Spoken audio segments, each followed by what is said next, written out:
Good afternoon, and welcome to AIADA's Auto Talk. I'm your host, Rachel Soleimani. Before I introduce today's presenters, a few quick reminders. Everyone that is registered for today's program will receive a copy of the recording by the beginning of next week. And if you have any questions, feel free to enter them into the lower right side of your interface under the Q&A bar, and Bob and Mike will get to them at the end of the presentation. Now join me in welcoming back our favorite car guys, Bob Grill, Carfax Senior Partner Development Manager, and automotive consultant, and some say legend, Mike Rosman. I could go on and on about them, but instead, I'll let them do the talking. So Bob and Mike, take it away. Well, hello, and we appreciate being on here. Mike and I look forward to doing this every year. It's both a privilege and an honor, and we have a lot of fun with this. So why don't you go ahead and say hello, Mike? Hello, everyone. Glad to be with you this afternoon. Hope business is good wherever you are in the USA. The topic today, of course, is how to protect your used car margins. We're going to look at this from a little different perspective because we want to do a little bit of a deep dive into what actually causes margin compression, and not strictly looking at PVR and only how to price your cars. There's a lot more that goes into that, but we'll keep it in a timely fashion. One thing we will ask is that we will hold off on answering any of your questions until the end of the presentation, but by all means, we will get to all your questions. Right? So with that in thought process, let's move forward. We want to start out with a little bit of fun rather than just getting the stats. Right? Stats doesn't really tell the answer all the time. When you look at the industry today and you look at the fact that margin compression is a big concern in the industry, when you take a little closer look, you realize that we're kind of getting away from some of the prime answers when it comes to running a used car department, when it comes to being successful and being profitable. There's just a couple of golden rules, really, and they're actually more fun than they are work. And one of those would be what you're seeing on your screen right now, which is there's no such thing as a used car factory, right? You learn that day one you get in the business, whether it was a manager or someone was giving you a hard time about that. But, it's really true. No two used cars are the same, and they truly stand on their own merit. And the more you get away from that, the harder it is to justify why that vehicle should sell. And we'll get into that in just a little bit of time here. But the second rule is, you make your gross, you make your profit when you buy the car and not when you sell it, right? Regardless of how good a job your sales team might do, no matter how good your advertising might do, if there was no gross in it, there's no gross in it, right? Everyone knows you lose gross when you sell the car and you make gross when you buy the car. Buying it right is critical, especially in today's economy and today's automotive world, right? But let's move forward. We'll get into it a little quicker here. And let's just take a look back. These numbers I'm about to share with you were the net results for 2018. Obviously, we don't have the net result for 2019 yet. 2019 is not completed. But when we take a look at 2018, and you take a look at trades versus purchases, right? So when we look at trades versus purchases, of course, trades are any of the trade-ins coming in, but purchases equates everything from auction to buying cars off the street to any other way you would get a vehicle other than trading for it becomes described as purchases, right? So if we look at the 2018 model year, calendar year, we looked at 35% of what actually sold, what actually got delivered was purchases. And 65% of what actually got delivered were trade-ins, right? But by the same token, when we look at what was actually in stock, only 40% on any given day of inventory in stock were trade-ins. And 60% of what was in stock were those purchases. So there's a problem jumps right up at us, right? We're actually selling 65% trade, but it was only 40% of what we actually stocked on any given moment, right? And if we look even deeper, we recognize that trade-ins actually turn 10 days faster for $1,000 more profit, right? So again, trades versus purchases, trades actually selling 10 days faster for $1,000 more profit. Take it one step even further, and you recognize that when we look at the wholesale losses for 2018, 80% of them, okay, were attributed to purchase vehicles. Now, again, you look at what we sold versus what we had in stock, You look at the fact that trades do indeed sell 10 days faster for more profit, and it's no wonder that they accounted for 80% purchases did of that wholesale loss. They just move slower, they don't make as much money, and they're literally 20% more of what we have in stock, right? So there's one point of consideration.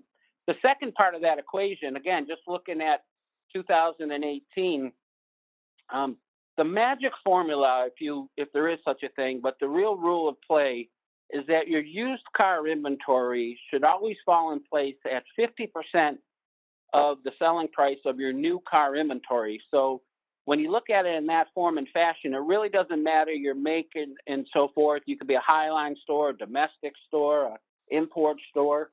Whatever your new car average retail is, your used cars should fall in at 50% of that. So as a business model, as an industry, let's take a look. New car selling price, average new car selling price was $35,249. And remember, the rule is 50%, which means that our used car average selling price should have came in at that $17,625 mark. But when we look at the reality is it came in at $20,390, right? So $3,000 out of round is to where it should fall. And the challenge to that is for every $1,000 worth of distance we're off the center, that's about 10% reduction in volume. So, Mike, we had talked about this a little bit. What do you think attributed to that? What do you think's going on here? Well, there's two or three things. One, we're not winning as many trade-ins as we should at the dealership. And I think there's two or three keys that you could look at. How can we improve what we're trading for at the dealership? And I think that's the important thing. I look at two or three things involving the customer in the appraisal process. If you're not doing that, it's going to be tougher for you to win it. You can't send somebody out on a lot, appraise a car, come back into the customer, and then try to justify a price. You need to have them involved in the process as you're doing it.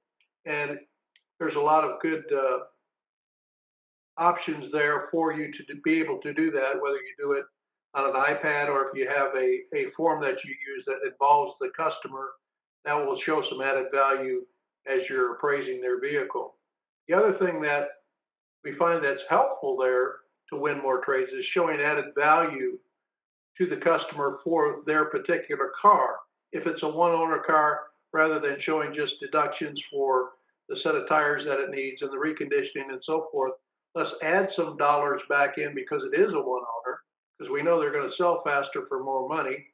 And if you happen to have a customer that has been doing business at your dealership, throw some extra money back on that appraisal feature showing that they've serviced the dealer at the dealership, and that has added value. So you're looking at that particular car, you may say, I'm going to give you an extra $250 because it's a one-owner car, and I'm going to give you another $250 because you've serviced it here. It's worth $500 more to me than any other car in the marketplace that I would buy. The other thing that I think that we miss, and is probably the biggest miss of opportunity, it's hard work, but it is a miss if we're not doing it, and that's working our service drive for trade-ins. And a lot of people don't do this, but you have, depending on your store, 75, 100, 125 of your brand car coming into your dealership on a daily basis that you could be out there working on, and you'll find some people that are willing to trade with you if you'll spend the time out there. The problem that we have there is who's going to do it. If you assign salespeople to do it, spiff them if they win a car out of the service drive. You're going to pay an auction fee if you go buy one at the auction, so you might as well pay them, and they'll be more willing to go out there and work it. They get paid that way, I understand that, but still the extra plus up for them would be certainly good. The other thing I think where we miss opportunity is we don't review all of our trade appraisals from the previous day. That should be a daily ritual to make sure that we're on market with the cars we're looking at. We are adding value for the cars that we're trading for that are already our customers, and making sure we're not missing those cars. And I think the last thing I would look at in that vein, we don't want those profit leaks out there. So gross leaks pop up pretty easily. I would compare my appraisal reconditioning to what we're actually paying in service to see if there's a disconnect. If I'm looking at a car and I say it's going to need $500 worth of reconditioning, and I get the ticket back and it's $1,000, well, my whole scenario is off by 500 bucks, and that's going to come out of the gross profit. So you want your team to be really on point with actual reconditioning dollars they're going to spend matching up to what it is in service. And you should be able to get those relatively close. You know, if they're within 50 bucks, it's not a big deal. But if it's $400 or $500, which I've seen a lot, then it is a big leak. So those are a few of the things that I look at that I think are important. Now, the other part here that you're talking about is why is our used car valuation so much higher than the 50% rule? And I think a lot of that has to do with these rental cars coming, not rental cars, but excuse me, but your lease cars coming back in that are at a higher value. And, you know, the supply of those is larger, and it's easier for those to be picked up at auction or through the turn-in process through your own manufacturer. So I think that's driving the price somewhat higher than the 50% rule. I think that's got a lot to do with it. But those cars are tougher to sell because, you know, they're a lot closer to new on pricing. So we have to be careful with that. It's always good to have those cars when nothing else is available, but I'd sure work harder at improving my trade-in wins than working at trying to buy cars from the auction, because it's really kind of an easy way out. If we want to really improve our gross profit, we've got to win those cars at the door. Yeah, you're exactly right, Mike. And if you think of it this way, you know, you need to have a certain amount of inventory for sales. You need to have a certain amount of inventory available to be profitable. And, you know, for every trade you win, right, a number of things happen. Number one, you actually sell a car because the only way to get a trade is to sell a car. But number two, that's one less of those high-risk purchases you need to make. So good points, Mike. I appreciate that. Let's move forward a little bit, and let's take a look at what is that ideal inventory, right? We put out that 50% number. That's a benchmark for sure. But what makes the ideal inventory, right? Well, ideal inventory, what sells well new sells well used. I mean, that's a simple rule. It's always been the rule. If it's sold well new, it'll sell well used. And rarely is it the other way around, right? If a car never did sell well new, short of a few limited production runs, or maybe the car was so expensive when it was new and now it's finally affordable for more people. But short of those two exceptions, really the rule is if it's sold well new, it'll sell well used. Now, that's another thing to consider when you're looking at those trade-ins, right? Number two, again, there's that same rule, sells for half price of when it was new. Now, to get there, typically that car is going to be 4 to 6 years old. Your ideal inventory is not that 1 or 2 year old car, and it's not the 7, 8, 9 year old car, right? It's that 4 to 6 year old car, which is falling in at that 50% of what it sold for when it was brand new. Those are your quicker turners, your more profitable cars, your less risk. And of course, the benchmark, now this one's adjusting a little bit. You know, it's been said for a long time now that the average of 12,000 miles or less. We know that travel plans change and the way people operate change. So some people push that up to as high as 15,000 miles a year, but it's really not beyond that. So somewhere between that 12 and 15,000 miles a year or less is probably the ideal goal there. So again, in a perfect world, what is the ideal inventory? If I could create them, if there was that used car factory, these are the characteristics you would look for, right? Now, once we have them, right, regardless if we did them at purchase or if we traded for them, we got them out of service, however we obtain the inventory, you know, we want to take a minute and look at what is the true cost of average market pricing, right? Almost every dealer today strictly attains to market pricing, and they try to obtain that percentage of the marketplace to be aggressive or maybe a little bit over when they first get the inventory to arrive. But here's the truth in the matter, and we want to peel this back a little bit because this is truly where some of the dealers are missing both deals and gross profit, because that's the cost of average market pricing, car deals and gross profit. And if you think about it, in order to achieve average, right, you must reduce the higher valued cars and you need to raise the lower valued cars. That's how you get to average. You got to bring the high down and the low up.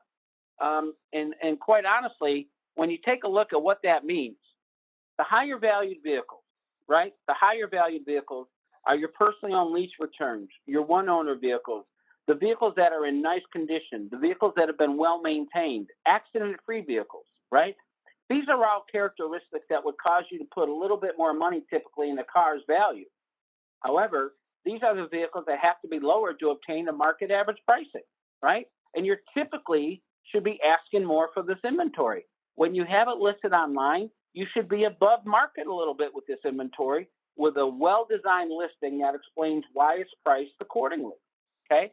By the same token, when we look at the other end of the equation, it's those lower valued vehicles that ultimately get their value raised to hit average, right?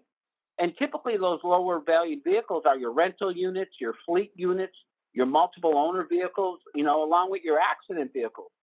The amazing part about this, these vehicles are actually getting raised to make it an average market, and you typically should be paying less. We're putting too much money in the wrong inventory, and quite frankly, not enough money in the right inventory, and that's what's costing you at the trade.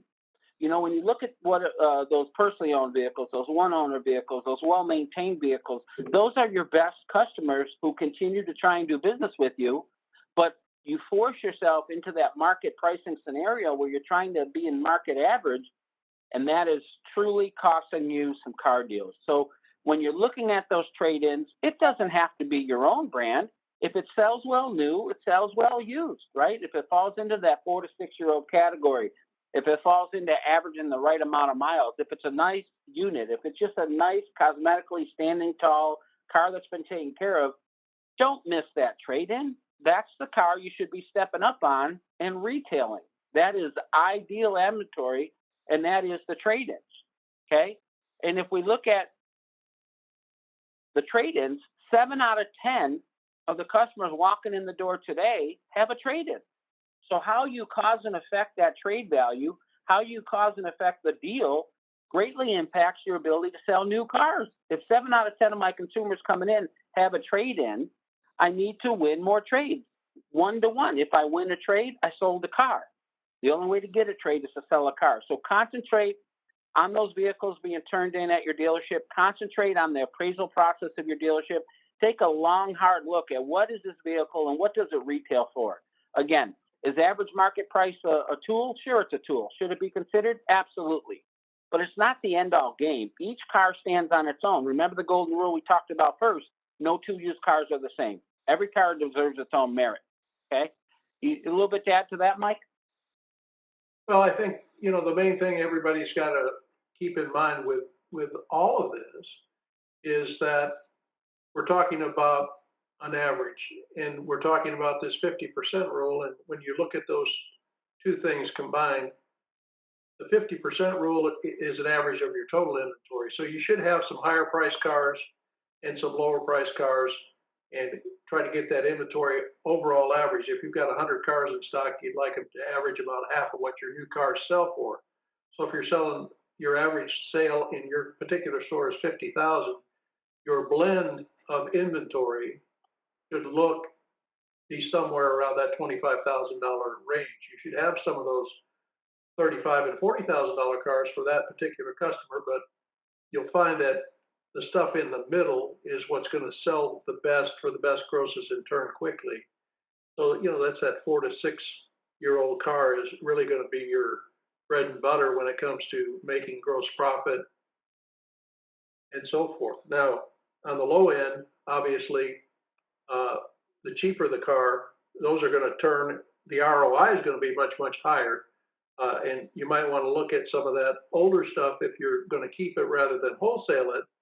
You can see a pretty nice ROI for the money invested. If you've got a $5,000 car you can sell for $6,500 based on only having $5,000 in it, the return, the ROI is pretty high as compared to the $1,500 you're making on that $50,000 car.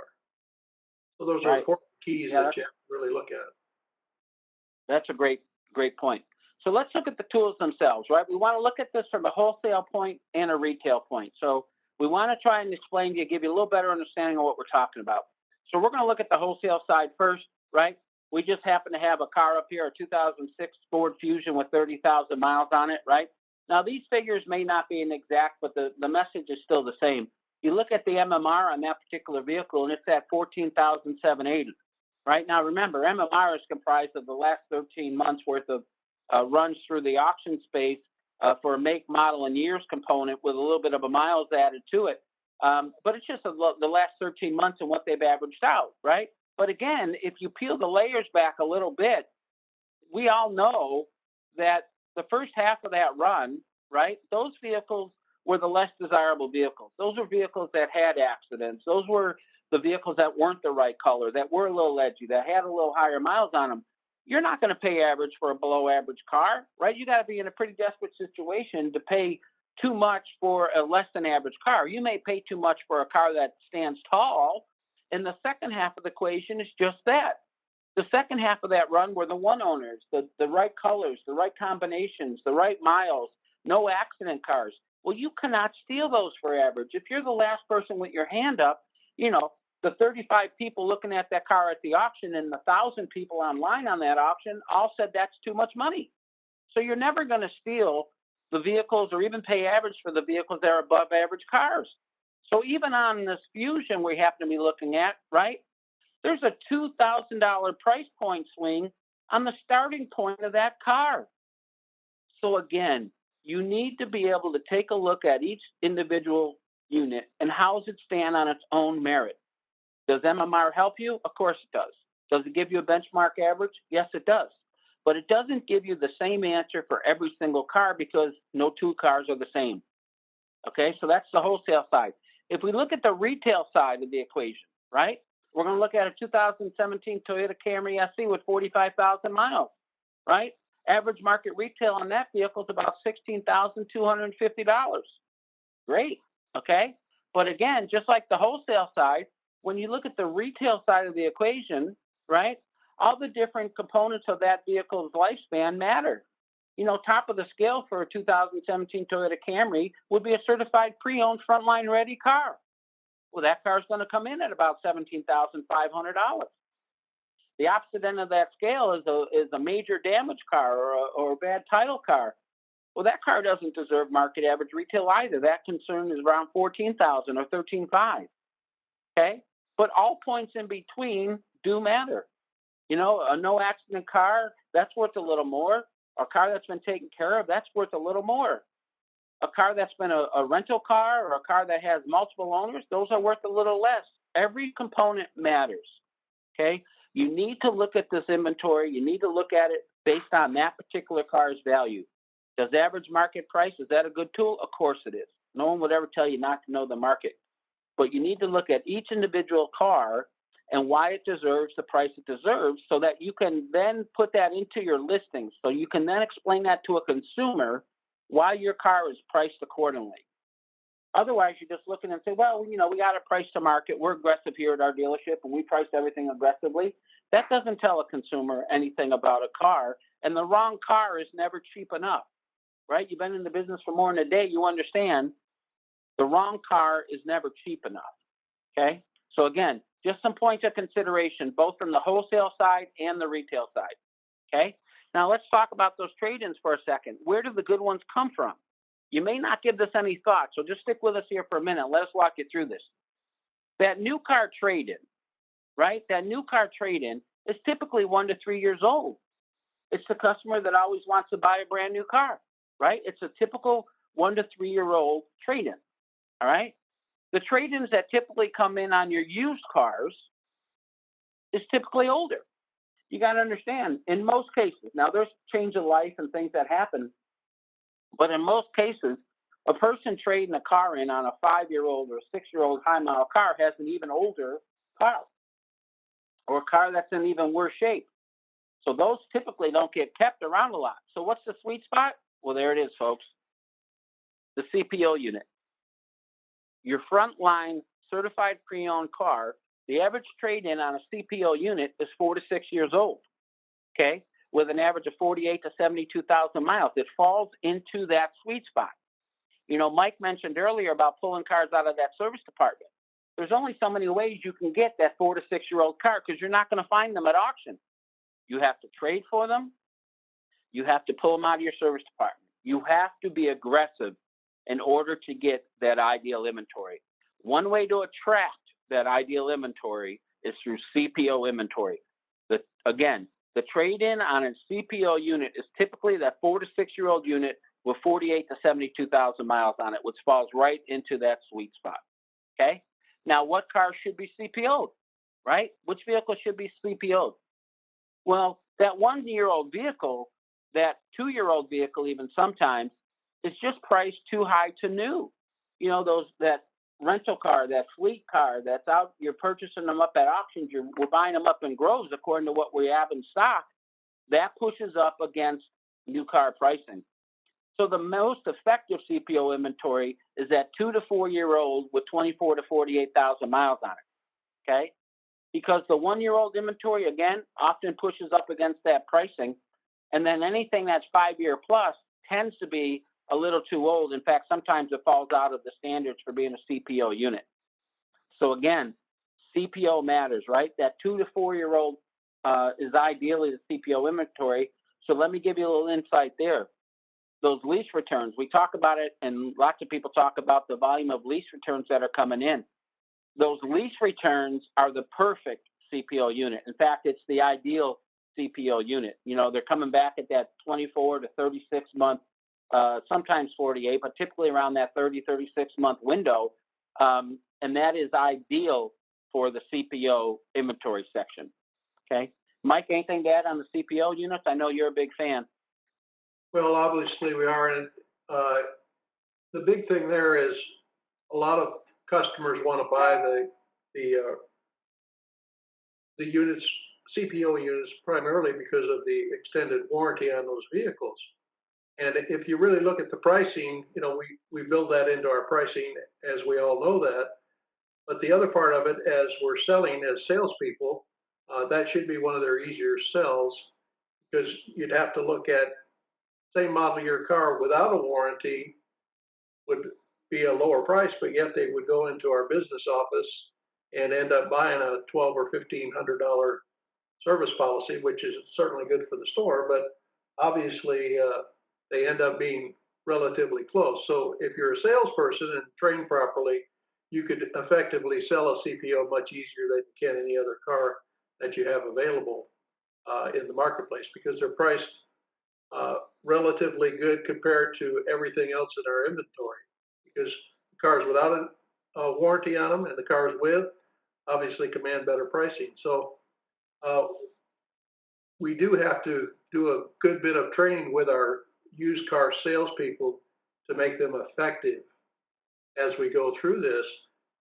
They're the ones that are going to maintain the gross and keep your pricing. I know a lot of people now are doing the no haggle price, but as we're doing no haggle, are we able to sell the value of the cars where we need to pick up the gross? And that's up to the salespeople. As we saw in one of the first slides, over half our traffic coming into the dealership is walk-in traffic.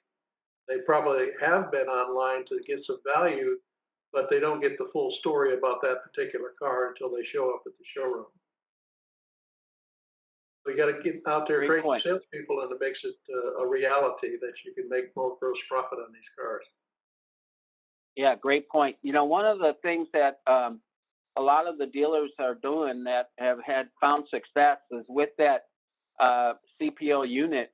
You know, they're getting those customers not only used to their product, but a lot of them are actually putting with that unit a service contract, at least the maintenance contracts, right? So drive that consumer back to your service department. So not only are you getting them in your product, but you're also getting them used to using your service department at your dealership. And if everyone doesn't know, most people do know that you get that service customer to be a regular service customer, and the rate of return is in the 70% tile for doing their next purchase with you and indeed buying a new car. So CPO is certainly a valuable asset to the used car industry, and there's some real money to be had there, right? So let's take a look at what you're just talking about, Mike, with that traffic, right? It is true that over 50% of the traffic's first point of contact with that dealer is at the door, right? But here's part two of what a lot of dealers are recognizing over the last year or two, and has made a big difference in that.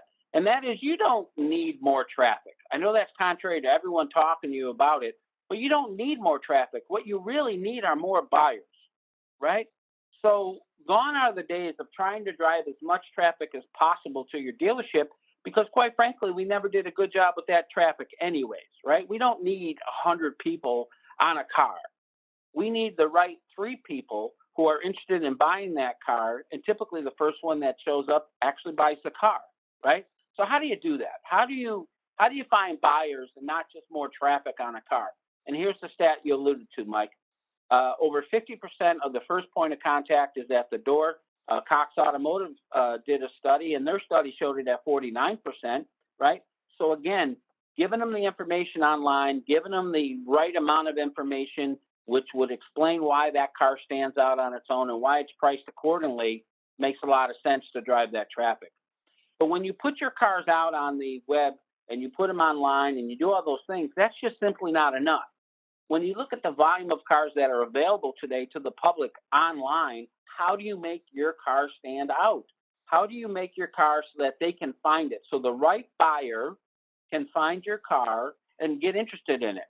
Well, the best way to do that, quite honestly, is with the listing product. Now, I got an example up here. Quite honestly, any dealer in America, for the most part, the majority of dealers in America, we can find this exact scenario. Here's a car. Here's a 2017 Toyota Camry LE. We talked about the Camry earlier. And you look at this description, okay, and it's pretty generic. You know, most descriptions today say power windows, power locks, tilt, cruise, air, MP3 players. Well, quite honestly, there's not a car made today that doesn't have those items.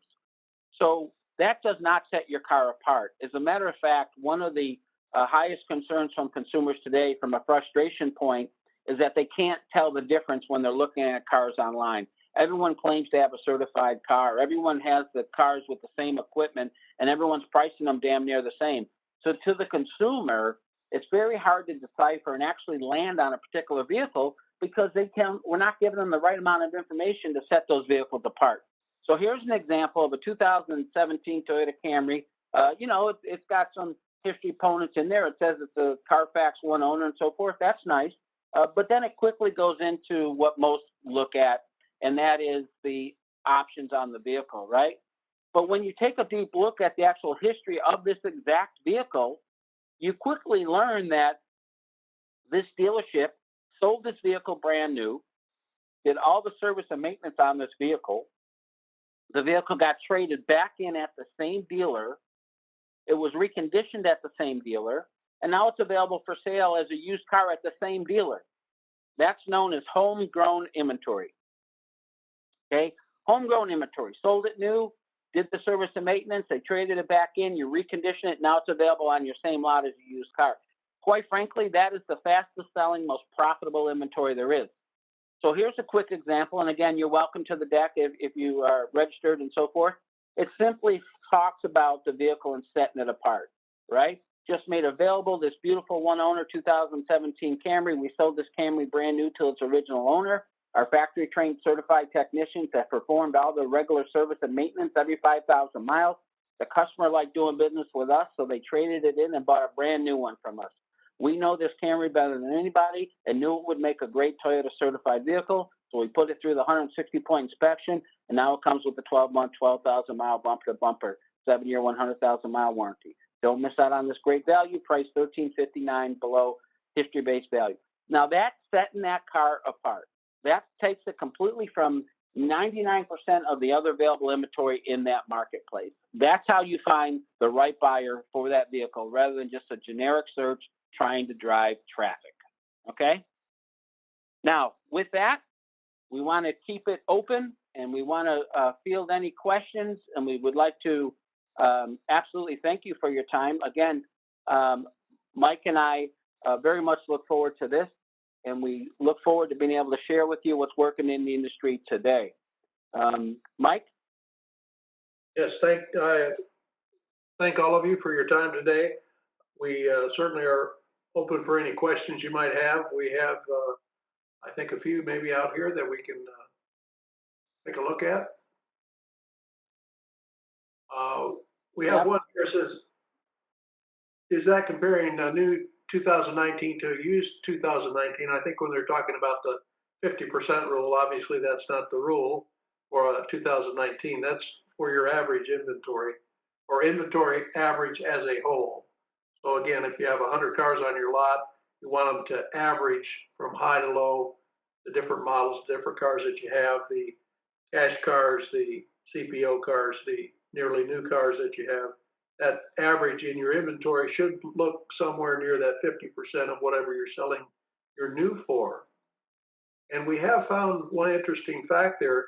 For every $1,000 you're over that average, your sales rate goes down about 10%. So if you're having too many high-priced cars, it's going to be tougher for you to get the volume of inventory sold that you'd like to. So you really try to manage your inventory that way and get it to a nice average for your particular store. Yep. Here's a question, Mike. When it comes to the CPO inventory, do you guys recommend separating them or blending them? I think they should be. You want to field that, Mike? Well, I think they should be separated. At least, I really think you should put one of your nice CPOs on the showroom floor with your new inventory, so you can show it to the consumer as they come in and sell the value of it. It gives you that opportunity on the showroom floor. And the other nice place to put them is somewhere close to the service drive when you have those customers coming in that are wandering around, have that car staged so they can see it, see that it has the extended warranty on it, and it's a good value. All right. Here's another question I'll give to you, Mike. It says most of what you guys covered was for franchise dealers. What are some of the principles for an independent dealer can apply to their inventory? Well, I think much the same, depending on from a non-franchise dealer, an independent dealer, they should have a good spread of inventory. I think there are certainly some service policies that are available to them, number one, that they can sell and or add to their particular car so they have a warranty on them for the consumer. I think that's an important part of it. Yeah. I also think that, they can look at their historic sales and their historic wholesale loss as well and see which cars are performing well for them and lean toward the cars that turn the fastest. I think a lot of times independents may not look at how fast they're turning their inventory over, and they should keep track of that and know which type of cars on their particular lot are working well and try to get that particular inventory into their stores rather than just buying to buy, as you would say. So it takes a little work. Yeah. It's tough. There's no question about it. I give the independent dealers a lot of credit for what they do. Yep. Hey, Mike, here's another question I'm going to field because it's a Carfax directed question.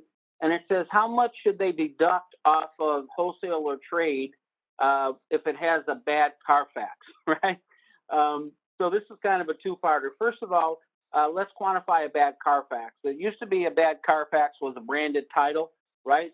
Back in the day when the report actually was a fax and you would look for those branded titles. Well, today, because it's so integrated into the way everyone does business, almost what's considered a blem is considered a bad Carfax, from an accident to, a number of things.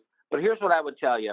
No such thing as a bad car, right? It's just it may not be the right car at the right time for that situation, but we don't ever want to tell you any car is bad versus another car. And when you buy the reports today, on top of that report sits what's known as the Carfax History-Based Value tool. And quite honestly, that tool takes into account any of the history elements that you might be referring to as bad and will actually give you the exact deductions on that specific car.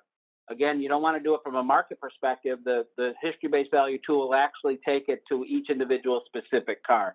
So again, I hope that answers that question for you. We got time for one more quick one here, Mike. Do you know of any third-party companies that do maintenance packages?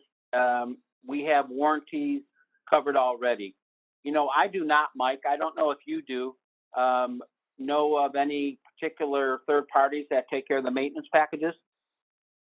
I think that, the best place to look, for that is the same people that you're getting your, warranty coverage from. They are, Yeah, a lot of them have those.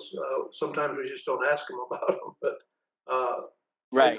they have someone that either they're working with or they know that, so I would check with the companies that you're getting your warranty coverage from already, and I think they could Right, probably right. direct you in the right place. But a lot All of right. Well, with that, we need to keep it to a timely manner. So we will address any of the questions that we did not have time to address on this in an email function, sending it back to you. And with that, we certainly appreciate and are honored by you asking us to do this every year. We certainly enjoy it. So for myself, I'd like to say thank you. And Mike, I turn it over to you. Yes, thank you as well, and we're going to turn it back over. Thank you guys so much for taking time out of your busy schedule to speak with us. We really appreciate it. For those that weren't on or missed the intro earlier, you will be receiving a copy of the recording of this webinar by early next week. Bob Carfax is such a valued partner of ours. We're going on 19 years together. No plans of stopping anytime soon. So we're doing really amazing that's good to know. Yeah. As a strong finish to our AutoTalk series this year, join me back here on December 17th as top economists Tom Contos of Car Global and Jonathan Smoke of Cox Automotive review 2019 and give us their predictions for 2020. So be on the lookout for promotions on how to register. For more information about AIADA, visit AIADA.org or call 1-800-GO-AIADA. Thank you again for joining us and have a great day, everyone.